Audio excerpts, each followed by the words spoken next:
Hello everyone, welcome back to the channel BSc tutorials. आज हम start करने वाले हैं बीए बीएससी फिर सैम मैथमेटिक्स की new book that is number theory and trigonometry, जिसका जो फर्स्ट चैप्टर है दैट इज डिविजिबिलिटी। इसके अंदर सब कॉमन टॉपिक्स हैं जो आपने प्रीवियस क्लासेस में भी बहुत अच्छे से स्टडी कर रखे हैं। जिसका जो फर्स्ट टॉपिक है that is the principle of mathematical induction. इसके ऊपर जो है आपने +1 क्लास में कंप्लीट चैप्टर सॉल्व कर रखा है, राइट। इसका सिर्फ हम बेसिक पढ़ेंगे, अब मेन पॉइंट्स पढ़ेंगे एंड कुछ एक थ्योरम्स हैं इसके ऊपर बेस्ड, कुछ एक दो होंगी लास्ट में है, और बाकी कुछ जो है इसके ऊपर एग्जाम्पल्स हैं बेस्ड। इसे आप थोड़ा अच्छे से करेंगे। ये चैप्टर जो है वो स्टार्ट होता है with the main topic that is the principle of mathematical induction. देखेंगे प्रिंसिपल ऑफ मैथमेटिकल इंडक्शन होता क्या है। देखो, ये प्रिंसिपल क्या कहता है कि इसमें हमें एक सबसेट लेना है and that is the subset of positive integers.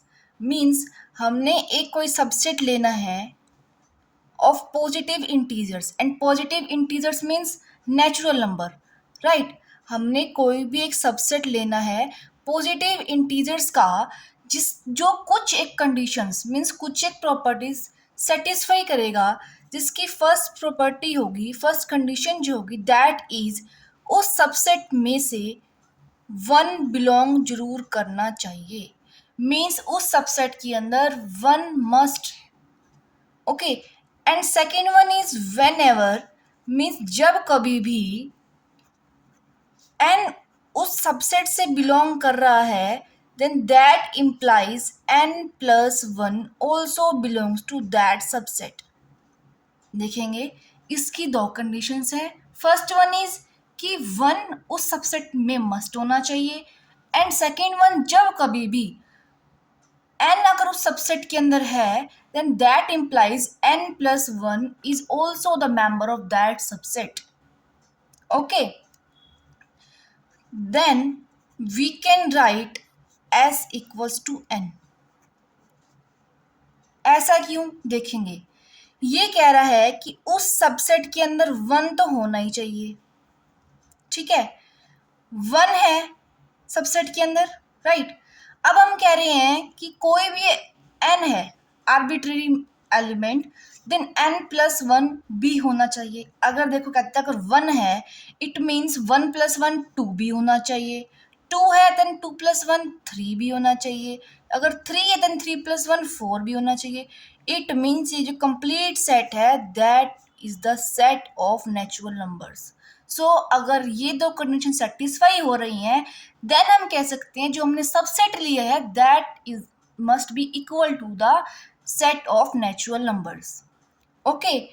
और वर्किंग रूल जो है आपने +1 क्लास में भी स्टडी किया होगा, और आज भी मैं उसको फिर रिपीट कर रही हूँ। देखो स्टेप 1 क्या होगा वर्किंग रूल के लिए, देखेंगे वर्किंग रूल अगर कोई भी क्वेश्चन अगर आता है मैथमेटिकल इंडक्शन के ऊपर, देन हम उसके ऊपर वर्किंग रूल कैसे अप्लाई करेंगे तो देखते हैं। हमें जो भी एक्सप्रेशन गिवन होगी उसे हम लेट कर लेंगे Pn, ठीक है। हमें जो भी एक्सप्रेशन गिवन होगी वो एक्सप्रेशन होगी n में, और हम उस एक्सप्रेशन को लेट कर लेंगे Pn, right. The step 2 is हम उस एक्सप्रेशन को n इक्वल्स टू 1 के लिए हम उसको ट्रू प्रूव करेंगे, okay. Prove that P of 1 is true, means n equal 1 के लिए हम प्रूव करेंगे कि P of 1 is true, okay. Now step 3 is हम क्या एज्यूम करेंगे कि किसी भी n के लिए P of n true show हो रहा है, ठीक है। We have to assume that P of n is true for any n, means हमने n की जगह n ही रखना है फॉर एनी n, मतलब हम एक कोई भी n नंबर ले लेंगे आर्बिट्रेरी, उसके लिए हमें P ऑफ n को ट्रू शो करना है। शो नहीं मीन्स एज्यूम करना है, okay. Then we have to prove that P of n plus 1 is also true. देखेंगे 4 स्टेप हैं जो हमें एक्सप्रेशन n के अंदर गिवन होगी, उससे हम लेट कर लेंगे P ऑफ n। देन हम n की वैल्यू 1 लेकर P ऑफ 1 को ट्रू शो करेंगे। देन हम एज्यूम करेंगे किसी भी इंटीजर n के लिए P ऑफ n ट्रू है। देन हम प्रूव करेंगे किसी भी n प्लस 1 के लिए P of n plus 1 true है। हमें ये प्रूव करके दिखाना होगा। देन जो हमारा क्वेश्चन होगा with the principle of mathematical induction वो कंप्लीट होगा। क्लियर है इतना? अब हमारे पास एक जो थ्योरम है दैट इज डिविजिबिलिटी थ्योरम। उसकी डेफिनेशन क्या है? An integer a not equals to 0 is said to divide another integer b if there exists another integer c such that b equal ac। बिल्कुल सिंपल थ्योरम है, बस थोड़ी wording समझनी है आपको। देखो कैसे, an integer a not equal to 0, हमने कोई भी एक इंटीजर लेना है and that integer must not be equal to 0 is said to divide another integer b, okay, if there exists another integer c such that b equal ac। देखेंगे, सबसे पहले इसको मैं समझाती हूँ एक एग्जांपल के साथ। हमने a की वैल्यू ले ली 3 एंड b की वैल्यू ले ली 12। ओके, अब मैं क्या कहूँगी कि 12 is divisible by 3 and there exist an integer means multiple that is 4। इसका मतलब यहाँ b की जो वैल्यू दैट इज 12, a की वैल्यू है यहाँ 3 एंड जो c वो है यहाँ पर 4। तो ये सेटिस्फाई कर रहा है ना किस कंडीशन को? b equals a c. तो थ्योरम क्या कहती है कि कोई भी एक integer that must not be equal to 0 is said to divide another integer if there exist another integer c such that b equals to ac। और हम इस केस में क्या कह सकते हैं कि b is divisible by a means 12 is divisible by 3, या हम कह सकते हैं a is divisor of b। Okay, और इसको सिंबॉलिकली हम कैसे लिखते हैं देखेंगे, a/b। इसका मतलब a बाय b नहीं है। क्यों? इसका मतलब क्या है कि b is divisible bye a, और इसका मतलब क्या है कि a is divisible by b। सो ये दोनों अलग अलग हैं, इसको आप थोड़ा ध्यान से देखना। ओके, जो हम ये कर रहे हैं ना रिप्रेजेंटेशन, तो इसको हम ऐसे भी डिनोट कर सकते हैं a/b। इसका मतलब क्या है? b is divisible bye a, या हम कह सकते हैं a is a divisor of b। इस रिप्रेजेंटेशन को हम कैसे रीड करेंगे? a divides b, a divides b। Okay, और ये इंपॉर्टेंट है, ये आगे थ्योरम्स में क्वेश्चंस में भी बहुत यूज होंगे। सो इसे आप थोड़ा ध्यान से देखना। अगर हम इसका एग्जाम्पल देखें तो एग्जाम्पल जो फर्स्ट गिवन है वो हमारे को है that is 13/52। It means 13 divides 52। यहाँ b क्या है? 52 एंड a इज 13। अब c क्या होगा? That will B 4। 13 4 जा 52, right? 13 into 4 52। It means b is 52 here and a is 13 and then c will be 4. Okay, now the next example is -6/48. It means -6 divides 48, then b is 48, a is -6, then c will be -8। Okay, देखेंगे ये जो representation थी हमारे पास कब थी? When a divides b। अगर मैं कहूँ कि a b को डिवाइड नहीं करता तो हम क्या करेंगे? a// पे कट रिप्रेजेंट कर देंगे। इसको हम कैसे रीड करेंगे? a does not divide b। Okay, for example 4/9 है। देखो हम क्या कह रहे हैं कि 4 divides 9, but we know that 9 is not divisible by 4 because there does not exist any integer which satisfies this equation. Okay, so we write 4 does not divide 9. Okay, now the next example is, देखो हमने first example में किया है 13 divides 52, but if we see 13 slash minus 52, then b is minus 52 and a is 13, then c will be minus 4.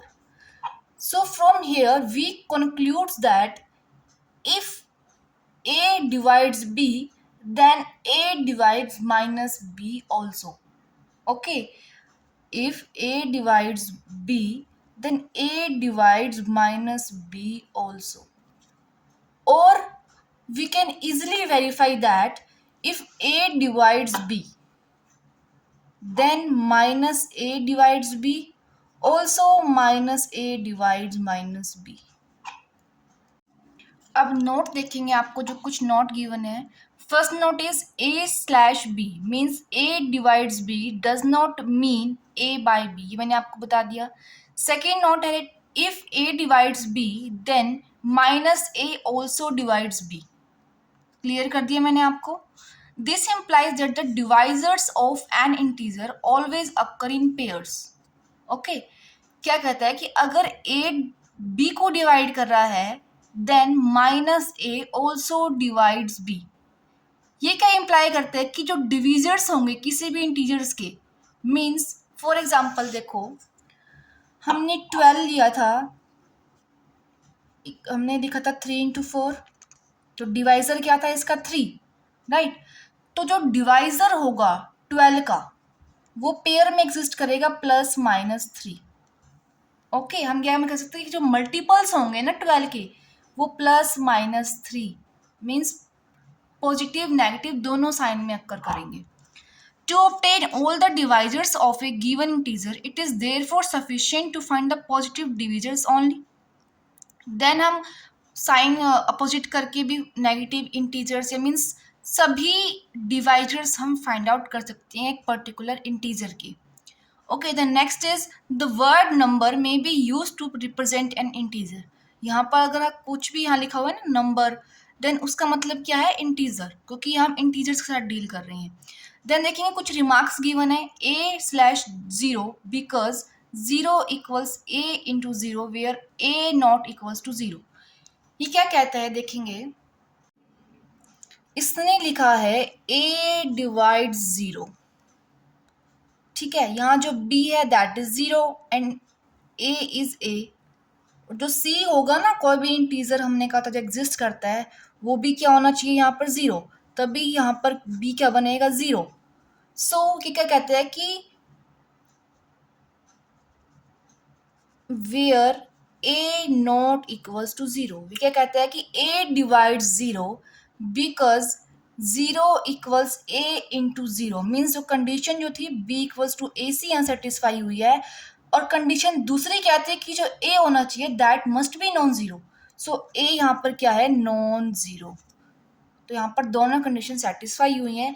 Now second is 1 divides every integer a। सो हम क्या लिख सकते हैं 1 डिवाइड्स a। आपको पता है कि कोई भी इंटीजर हो दैट इज डिविजिबल बाय 1। तो next remark is a/a for each integer a where a not equals to 0। क्या कह रहा है a डिवाइड्स a, ठीक है। तो b यहाँ पर क्या है a और a की वैल्यू a यहाँ पर, तो c कांस्टेंट क्या हो जाएगा 1। तो हम कह सकते हैं ना कि a divides a for every integer a, also a not equals to 0। So condition satisfy है यहाँ पर। ओके, अब आते हैं कुछ इंपॉर्टेंट डेफिनेशंस एंड रिजल्ट्स। जो फर्स्ट है that is proper divisors and the second one is improper divisors. Both are important और इसको हम समझेंगे, देखेंगे आप। हम हमारा जो कंसेप्ट है that is proper divisors and second one is improper divisors. इसके लिए मैं एक एग्जाम्पल कंसीडर कर रही हूँ दैट इज 8। 8 के अगर मैं डिवाइजर्स लिखूँ then that are plus minus 1। आपको पता है कि डिवाइजर्स जो है बहुत कंप्लीट पेयर में एग्जिस्ट करेंगे ना, प्लस माइनस दोनों में। Then second divisor is plus minus 2, plus minus 4 and plus minus 8। These are the divisors of 8। अब जो प्रॉपर डिवाइजर्स होंगे ना वो कौन से होंगे, ये देखो कि एक तो प्लस माइनस 1 एंड एक जो नंबर वो खुद है उसके अकॉर्डिंग प्लस माइनस। तो इन दोनों को छोड़कर बाकी जितने भी होंगे, for example plus minus 2 and plus minus 4, these are proper divisors. These are proper divisors. Okay, and plus minus 1 and plus minus 8, तो वो किस में आएंगे, इम्प्रॉपर डिवाइजर्स में। ओके, फिर से देखेंगे, मान लो कोई भी मैंने एक नंबर लिया दैट इज 8 एंड उसके मैंने डिवाइजर्स अगर लिखी then that are plus minus 1, plus minus 2, plus minus 4 and plus minus 8। एक तो plus minus 1 and plus minus जो वो नंबर खुद है, फॉर एग्जाम्पल 8 लिया था ना हमने, तो प्लस माइनस 8 एक्सक्लूड करेंगे हम, तो उसके अलावा जितने भी बचे होंगे then that are proper divisors. And plus minus 1 and plus minus 8 these are improper divisors for integer 8। Okay, second example हम लेते हैं that is plus minus 16। Integer is 16 and for that divisors are plus minus 1, plus minus 2, plus minus 4, plus minus 8 and plus minus 16। इसके लिए plus minus 2, plus minus 4, plus minus 8 these are proper divisors and plus minus 1 and plus minus 16 these are improper divisors। Hope this is clear to all of you। फिर भी अगर आपको कोई doubt है then you can drop that doubt in comment section. The next concept is even number and odd number. वैसे तो ये आपको पता है, आपने प्रीवियस क्लासेस में कर रखे हैं इवन नंबर कौन से होते हैं एंड ऑड नंबर कौन से होते हैं, बट फिर भी इसका हम थोड़ा जनरल, थोड़ा बेसिक हम कर लेते हैं। देखो इवन नंबर कौन से होंगे, that are divisible by 2। We all know even number क्या होते हैं, डिविजिबल बाय 2 एंड उनका जो लास्ट होता है, लास्ट डिजिट, दैट आर 0, 2, 4, 6, 8, यही होती है ना हमारे पास। फॉर एग्जाम्पल हमारे को दिया हुआ है 10892। अगर हमारे से पूछा जाए कि ये इवन नंबर है या ऑड नंबर है तो हम कैसे चेक करेंगे, हम इसका लास्ट डिजिट देखेंगे एंड लास्ट डिजिट इज 2, सो हम क्या कहेंगे कि ये number is even. Okay, and odd number के लिए हम क्या देखते हैं कि कोई भी अगर नंबर है, अगर वो 2 से डिविजिबल नहीं है, अगर उसकी लास्ट डिजिट इन डिजिट्स के अलावा कुछ है, देन हम कहते हैं कि वो जो नंबर है that is odd. And in general हम इवन नंबर को किसे डिनोट करते हैं, 2 के। ओके, वेयर के इज एनी नंबर। देखो के हम यहाँ पुट कर सकते हैं, के की वैल्यू हो सकती है 1, 2, 3, 4 and up to so on. यहाँ आप कुछ भी पुट करके देखो, 2 into 1 that will be 2, 2 into 2 4, 2 into 3 6 up to so on। These all numbers comes out to be even number। Okay, so the general notation for the even number is 2k and the general notation for odd number is 2k plus 1। Okay, 2k is even and even में हम कुछ भी मतलब 1 add कर देते हैं, मतलब एक नेक्स्ट नंबर आ जाता है हमारे पास and that number is odd, we all know. Okay, so ये था even number and odd number का कंसेप्ट। अब हमें एक रिमार्क दे रखा है इसी even number and odd number के कंसेप्ट के बाद, that is even and odd numbers are consecutive numbers. वैसे तो हमारे को पता है, फॉर एग्जाम्पल हमने 2 and 3 लिया, तो 2 and 3 क्या है, कॉन्जिक्यूटिव नंबर्स हैं, जहाँ पर 2 क्या है, इवन नंबर है and 3 is odd number. Similarly हम देख सकते हैं 15 and 16 are consecutive numbers in which 15 is odd and 16 is even. ये आप सबको पता था, बेसिक टर्म्स हैं, बताने की जरूरत नहीं है। इसके बाद आती है हमारे पास कुछ थ्योरम्स, वो भी सिंपल है। जो फर्स्ट थ्योरम है that is the product of two even numbers is also an even number. वैसे तो हमारे को पता है, फॉर एग्जाम्पल हमने कोई भी दो इवन नंबर ले लिए, फॉर एग्जाम्पल 2 and 4। अगर हम इनकी प्रोडक्ट कर रहे हैं इट मीन्स 2 into 4, 4 2 ज़ा 8, that is also an even number. वैसे तो हमें पता है, लेकिन हम इसका प्रूफ कैसे करेंगे वो हम देखते हैं इन नेक्स्ट सेक्शन। सो देखेंगे the theorem 1 that is the product of two even number is also even number. इसके प्रूफ के लिए हम कोई भी दो इवन नंबर लेट कर लेंगे that are a and b. A and b हमने कोई दो इवन नंबर लेट कर लिए, एंड हमको पता है कि जो जनरल टर्म होती है इवन नंबर के लिए उसको हम किससे डिनोट करते हैं, 2k से। ठीक है, तो हम ए को हम लेट कर रहे हैं that is 2k1 and B को हम लेट कर रहे हैं 2 of k2। ओके, हमें पता है ना कि जनरली इवन नंबर को हम किससे डिनोट करते हैं, 2k से। ओके, सो यहाँ पर हमने ए को हमने लेट कर लिया 2 of k1 एंड बी को लेट किया 2 of k2, जहाँ k1 एंड k2 क्या है, दोनों इंटीजर्स हैं। Okay, now we have to find the product of a and b that is 2k1 into 2 of k2।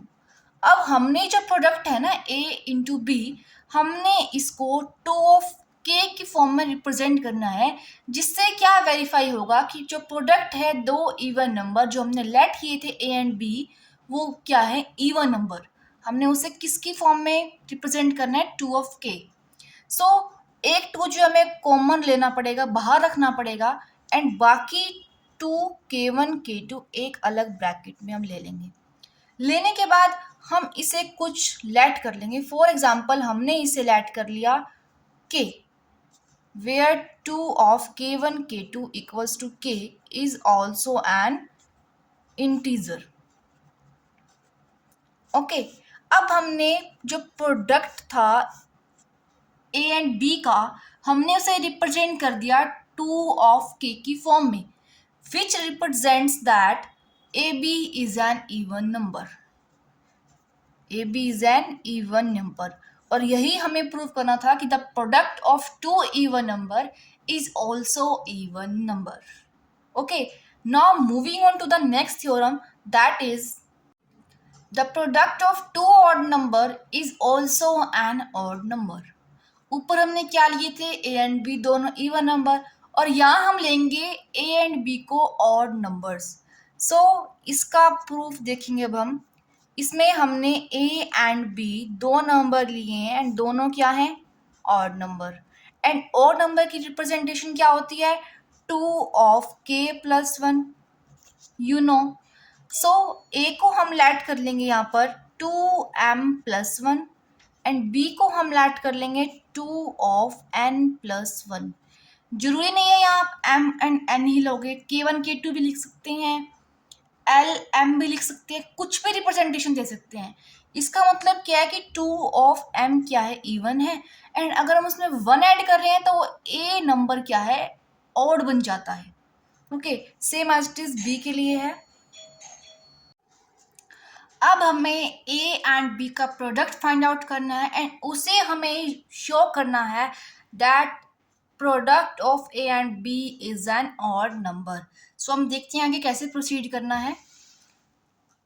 A into B की हम value find out कर रहे हैं, that will B 2m+1 into 2n+1। Now on solving the brackets we get 4mn plus 2m plus 2n+1। Okay, अब इन तीन terms में से मैं कॉमन लेने वाली हूँ 2।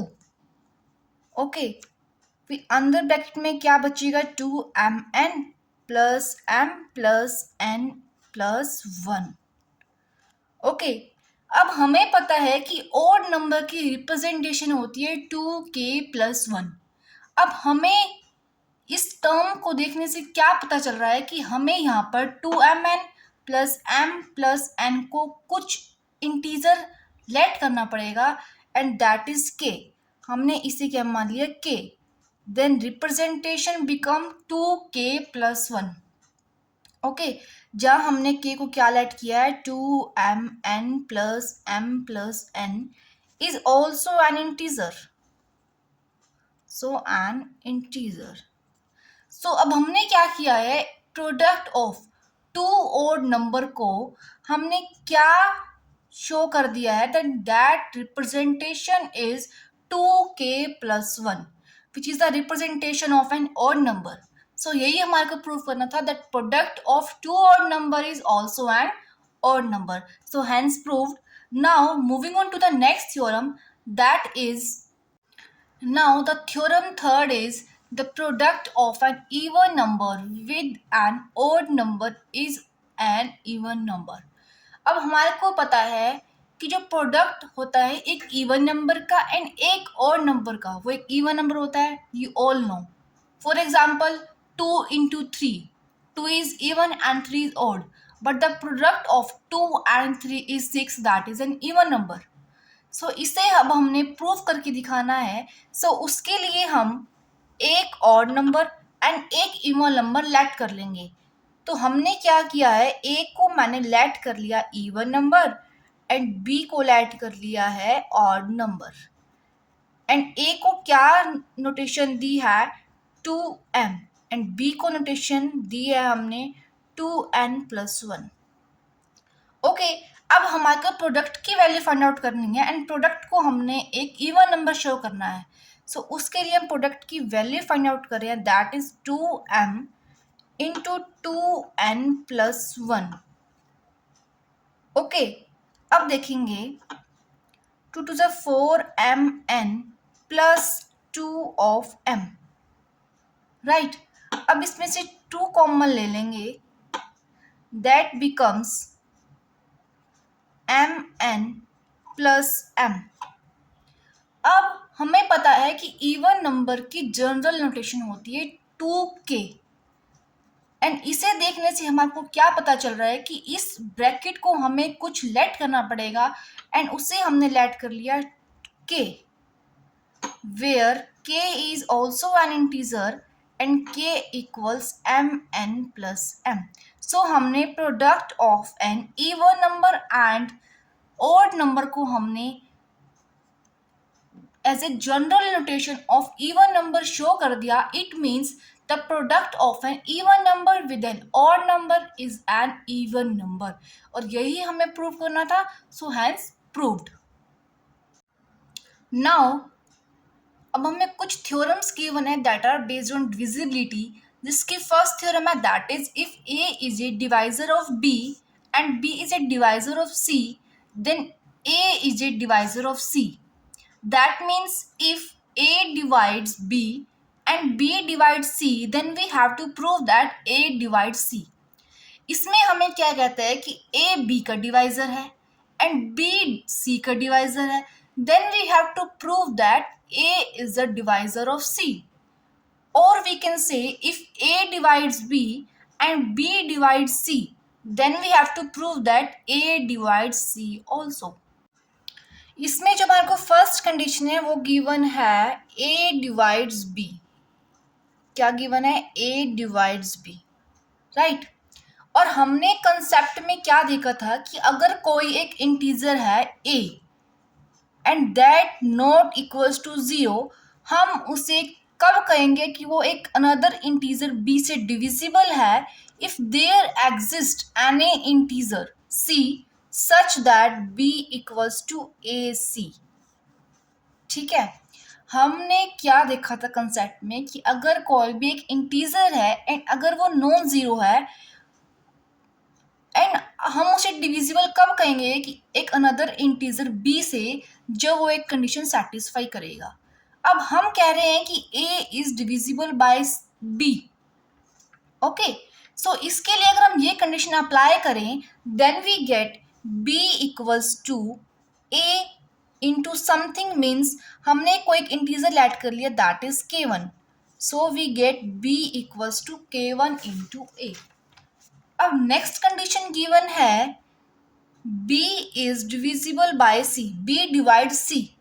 ओके एंड अगर यही कंडीशन हम यहाँ अप्लाई करें then we get C equals to K2 into B.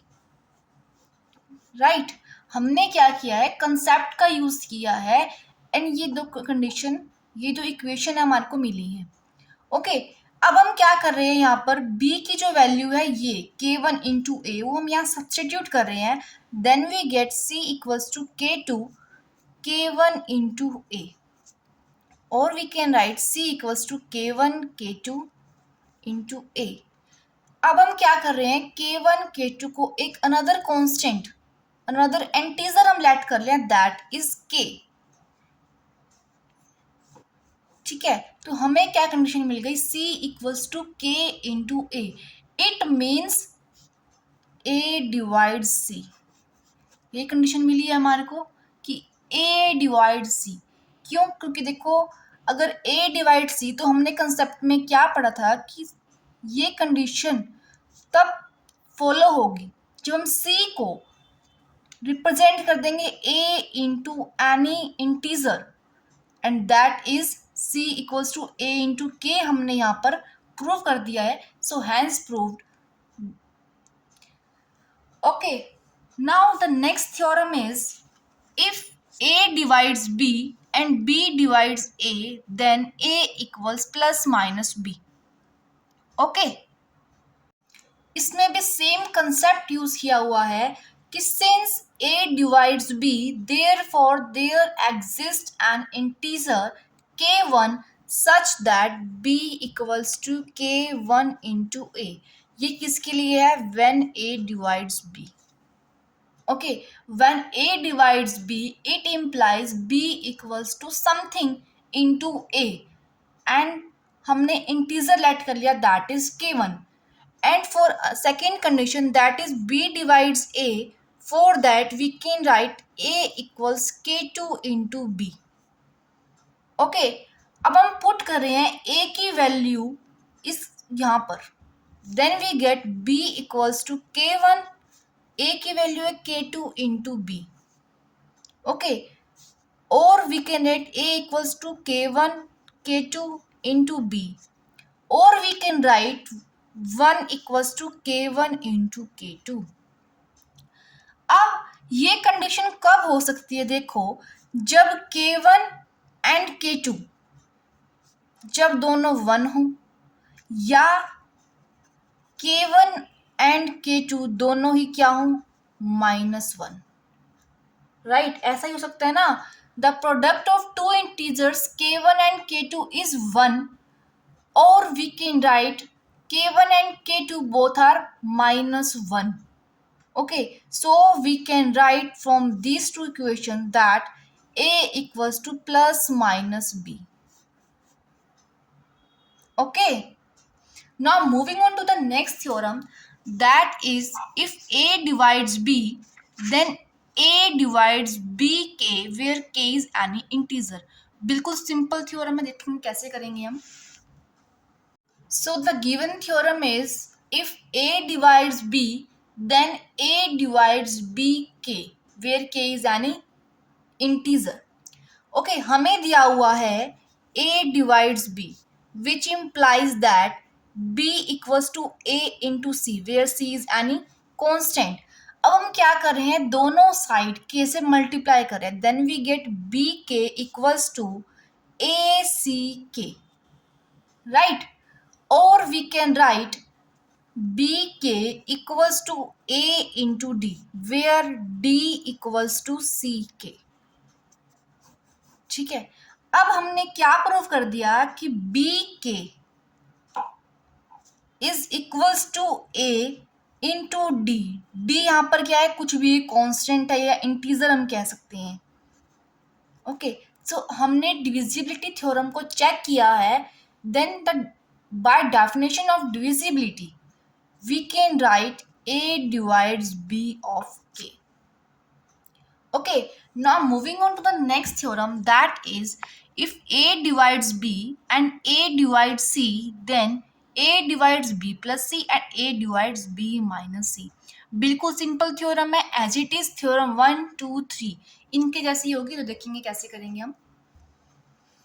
इसमें जो हमें फर्स्ट कंडीशन गिवन है that is A divides B and that implies B equals to A into K1 where K is an integer, and second condition is A divides C which implies C equals A of K2 where K2 is any integer. Okay, अब हम क्या देख रहे हैं कि हमें क्या prove करना है कि b plus C and b minus C, it means we have to take sign b plus minus C. Okay, so अब हम क्या कर रहे हैं, यहाँ पर b प्लस माइनस सी की वैल्यू फाइंड आउट कर रहे हैं and that will be a k1 plus minus a k2। Okay, और we can take a common here and a of k1 plus minus k2। Okay, or we can write that b plus minus c is divisible by a. It means a divides b plus minus c. ये condition जब हमारे पास आ गई that b plus minus c equals to a into k one plus minus k two, ये भी एक integer ही है। और हमने डिविजिबिलिटी थ्योरम से यही प्रूव किया था कि when b divides a divides b, तो उसके लिए क्या कंडीशन आई थी, b equals to a of c।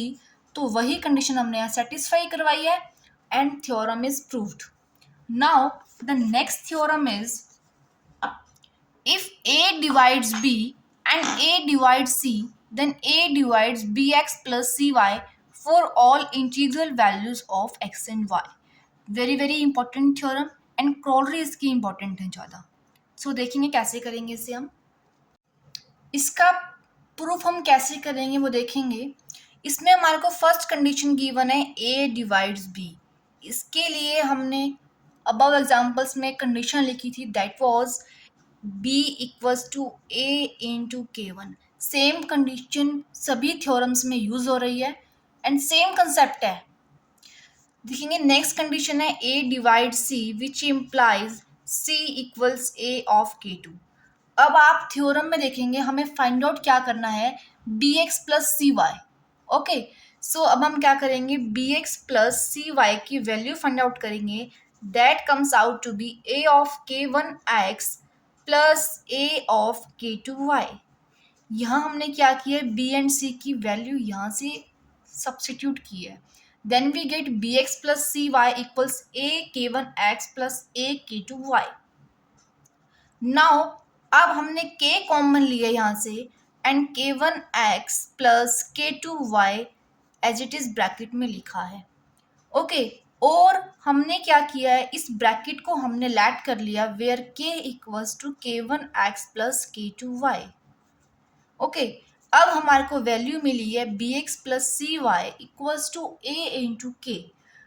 By using the concept, we can write that a divides bx plus cy, which we have to prove, and this theorem is proved by the simple proof. Okay, अब corollary कुछ given है, corollary 1 है that is if c equals to 0, then a divides b and a divides c, that implies a divides b of x। ये क्या कहता है कि अगर c 0 है, ओके, इसमें पुट करेंगे अगर हम तो क्या होगा कि a डिवाइड्स बी एक्स, क्योंकि c तो 0 ही होगा, देन a divides b and a divides c, that implies a divides b x.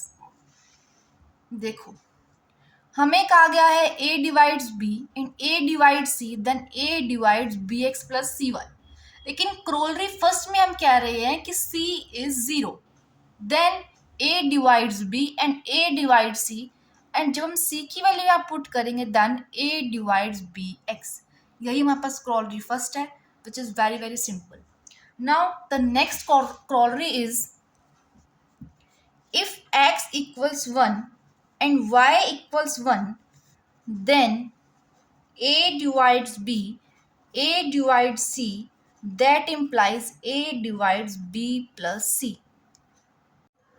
देखेंगे थ्योरम क्या थी हमारे पास, A divides B and A divides C, then A divides BX plus CY. अब हम क्रोलरी सेकंड में कह रहे हैं x equal 1 and y equal 1, then A divides B, A divides C and A divides B प्लस C. सिंपल है, यहाँ पे हमने सिर्फ और सिर्फ x एंड y की वैल्यू पुट की है एंड सेम रिजल्ट लिखा है हमने सिर्फ. Okay, clear second क्रोलरी.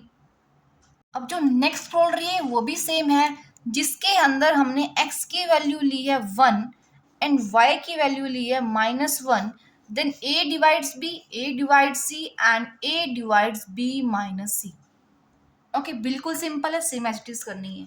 Now the fourth and important corollary is if a divides b1, a divides b2 up to a divides bn, then we can write a divides b1 x1 plus b2 x2 plus up to bn xn for all integers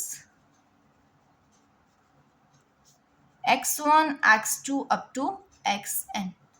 इसमें क्या कहता है कि अगर a divides b1 and a divides b2 and a divides b1, तो उसके according एक condition क्या होगी, then a divides b1 x1 b2 x2 plus bn xn.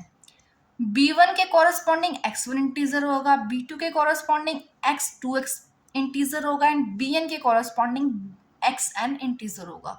सो ये कंडीशन आपको याद रखनी है. Now the next theorem is if a divides b and b not equal to 0, then absolute value of a is less than equal to absolute value of b. इसका proof क्या होगा, कैसे करना है हमें, तो हम देखेंगे नेक्स्ट सेक्शन के अंदर. ये जो थ्योरम है वेरी वेरी इंपॉर्टेंट है for the exam point of view, so इसे आप बहुत अच्छे से करेंगे. अब थ्योरम क्या कहती है, if a divides b and b not equals to 0, then absolute value of a is less than equal to absolute value of b. First condition जो गिवन है that is a divides b. इसके लिए क्या condition लिखेंगे हम, b equals to a of k. Okay, by using the concept. Okay, अब हम कह रहे हैं कि b 0 के इक्वल नहीं है, b 0 नहीं हो सकता एंड कंसेप्ट में हमने क्या कहा था कि a भी नॉन जीरो होना चाहिए, a भी नॉन जीरो होना चाहिए, b भी नॉन जीरो है. इट मीन्स k भी क्या होगा, नॉन जीरो. अब हम क्या कर रहे हैं, b equals to a of k है. इसके अंदर हम बोथ साइड्स एब्सोल्यूट वैल्यूज ले रहे हैं. It means modulus b equals modulus of a k. और हमने क्या पढ़ रखा है, इस मॉडुलस को हम अलग अलग करके भी लिख सकते हैं. For example modulus a modulus of k modulus b. Okay, अब हम कह रहे हैं कि k की जो वैल्यू है that is not equal to 0 and हमने क्या पढ़ रखा है, अगर किसी भी इंटीजर की वैल्यू नॉन जीरो है देन मॉडुलस ऑफ इंटीजर की वैल्यू क्या होगी, greater than equal to 1. So we can write modulus of b is greater than equal to modulus of a. Okay, or we can write modulus of a is less than equal to modulus of b, which we have to prove. So the theorem is proved.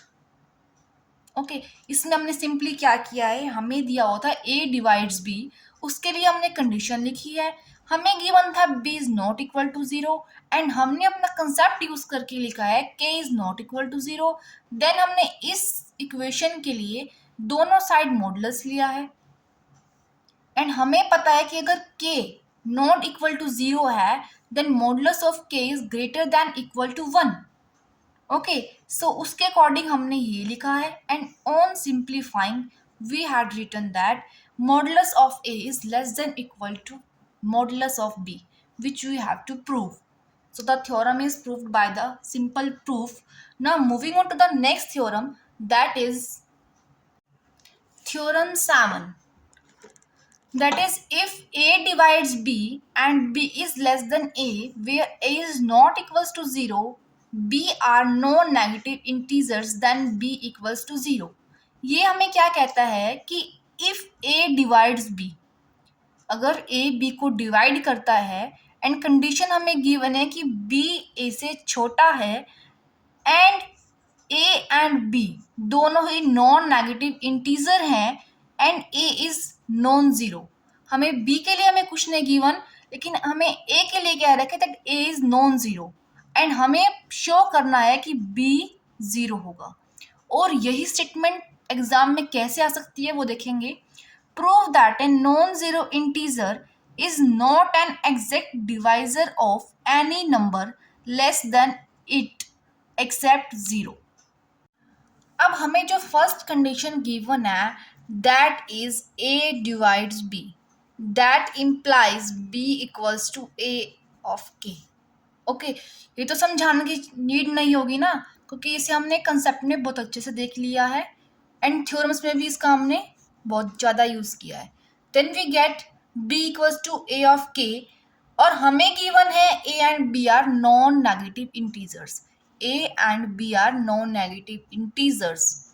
Okay, अब condition देखेंगे, हमें क्या given है A and B दोनों non negative हैं, इसका मतलब K is also an non negative integer. अगर A एंड B ही अगर पॉजिटिव हैं देन K भी पॉजिटिव होगा, राइट। ऑल्सो हमें क्या गिवन है A is not equal to zero, और हम क्या सपोज कर लेते हैं कि B is not equal to zero. वैसे तो हमें प्रूव क्या करना है कि B क्या है जीरो, लेकिन हम कॉन्ट्राडिक्शन लेके चल रहे हैं। हमने क्या लेट कर लिया है that B is not equals to zero. Okay, अगर हम इस कंडीशन को देखें, अगर A नॉन जीरो है दैट इज गिवन, लेकिन हमने लेट क्या कर लिया कि B भी नॉन जीरो है, that implies that K is also not equal to zero. Okay, और पिछले थ्योरम में हमने क्या किया है, अगर K not equal to zero है that means K is greater than equal to one. किया हमने पिछले थ्योरम में। अगर A नॉन जीरो है एंड B भी नॉन जीरो है then that implies K is not equals to zero, और we can write that K is greater than equals to A। और हमारे को क्या गिवन है देखेंगे थ्योरम के अंदर that B is less than A, right. लेकिन अगर हम इसको देखें that K is greater than equal to A, then we get B is greater than equal to A by this equation.